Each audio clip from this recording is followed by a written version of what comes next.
નાનભા હું કવિ દાદ બાપુને બધી જ રચનાઓ વાગોળતો હોઉં, રોજ મારા ફરિયામાં બેસીને ગાતો હોઉં, મારા દીકરાને રમાડતો હોઉં. એટલે તો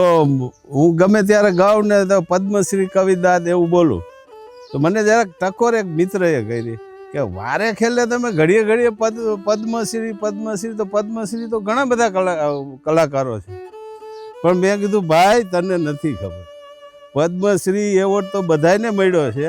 અને મળશે હજી ઘણાને, પણ પદ્મશ્રી મારા ધ્યાન મુજબ લગભગ એનાય થતો હોય તો એને રાષ્ટ્રપતિ હોય, ગવર્નર હોય, એના હાથે એના જ થતો હોય, પણ પદ્મશ્રી કવિ દાદ બાપુનું નામ આવ્યું તા તો આમ જો આપણા ગુજરાતના અને આપણા દેશના વડાપ્રધાન નરેન્દ્ર મોદી સાહેબે ઊભા થઈને પદ્મશ્રી એવોર્ડ એનાયત કર્યો. આ વાત મેં કોઈ સાંભળેલી બીજા પાસે નહીં, એમના દીકરા જીતુભાઈની મોઢે સાંભળેલી વાત છે. એટલે એની કવિતાઓ હું બહુ ગાઉં છું, તો એક બે કડી સંભળાવું તમને.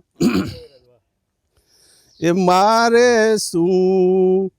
કરવી તારી એ વાત રે રૂપાળી રણની મધરાત, મારે શું કરવી તારી એ વાત રે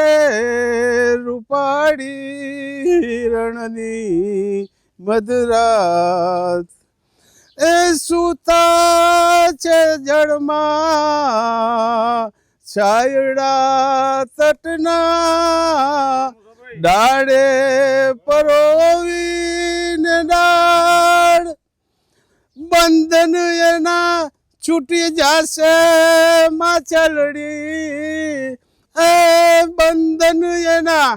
છૂટી જશે માછલડી, તું ધીમા ઉલાડા માર રે, મારે શું કરવી તારી એ વાત રે રૂપાળી રણની મધરાત. સલામ છે કવિ દાદ બાપુને.